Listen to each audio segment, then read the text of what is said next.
Le forfaitage en commerce international désigne un procédé financier qui permet à une entreprise d'obtenir des liquidités rapidement en vendant ses créances à une institution financière, généralement un établissement bancaire ou une société spécialisée, à un prix déterminé à l'avance.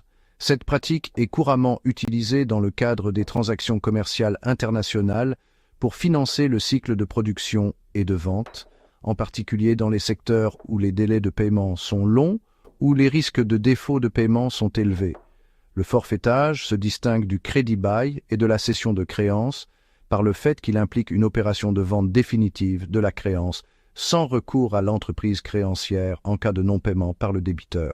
Autrement dit, le forfaitier, l'acheteur de la créance, assume intégralement le risque de non-paiement du débiteur, ce qui en fait un mécanisme de financement sans recours, en opposition avec d'autres formes de financement où l'entreprise reste responsable en cas de défaillance du débiteur.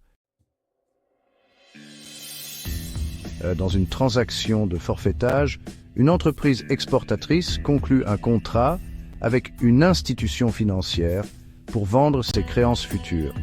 Par exemple, un exportateur pourrait vendre à un forfaitier des créances issues de vente de biens ou de services à des clients étrangers.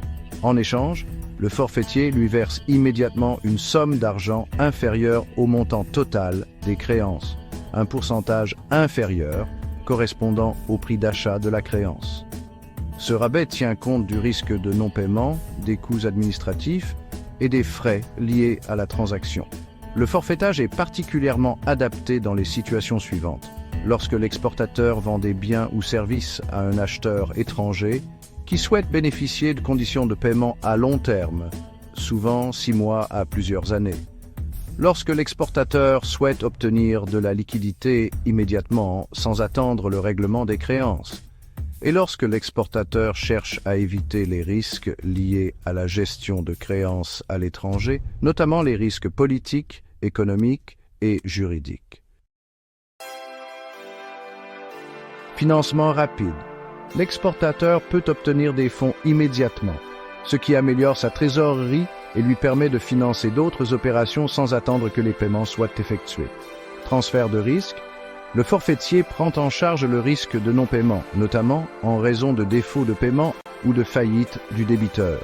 L'exportateur est ainsi protégé des risques financiers associés à la vente à crédit. Aucun recours. Contrairement à d'autres formes de financement, le forfaitage se caractérise par l'absence de recours à l'exportateur. En cas de non-paiement de la créance, c'est le forfaitier qui supporte la perte et non l'exportateur. Souplesse et facilité. Le forfaitage peut être mis en place rapidement et de manière relativement simple, souvent avec des formalités administratives allégées par rapport à d'autres formes de financement. Cela permet à l'entreprise de se concentrer sur ses opérations commerciales sans se soucier de la gestion des créances. Accès à de nouveaux marchés.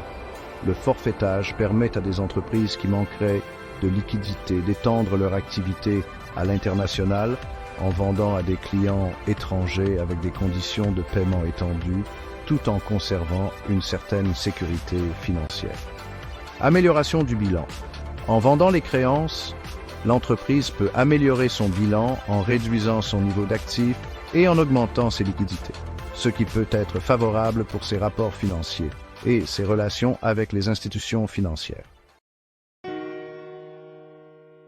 Bien que le forfaitage présente de nombreux avantages, il comporte également des inconvénients. Coût élevé. Le prix payé par l'exportateur pour l'achat de la créance peut être relativement élevé, car le forfaitier prend en compte le risque de non-paiement, les frais administratifs et le rendement attendu de son investissement. Accès limité pour les petites entreprises, les institutions financières spécialisées dans le forfaitage peuvent être plus exigeantes en termes de volume d'affaires ou de critères de solvabilité, ce qui peut limiter l'accès au forfaitage pour les petites entreprises ou les entreprises de pays à risque élevé. Complexité administrative. Bien que le forfaitage soit souvent plus simple que d'autres types de financement, il peut néanmoins impliquer une certaine complexité administrative, notamment en ce qui concerne la gestion des contrats internationaux et des risques juridiques.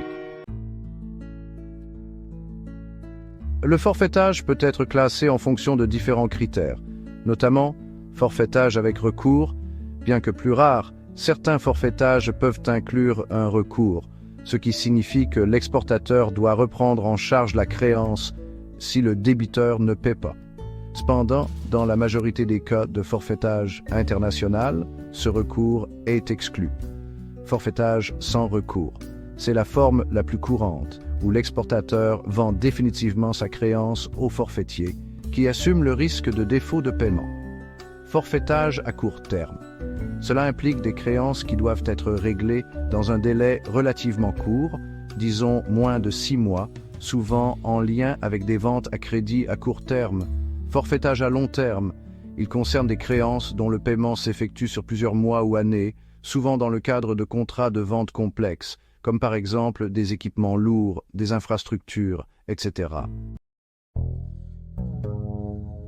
En somme, le forfaitage en commerce international représente un outil financier puissant qui permet aux entreprises exportatrices d'obtenir des liquidités immédiates tout en transférant le risque de non-paiement à des tiers, souvent des institutions financières spécialisées.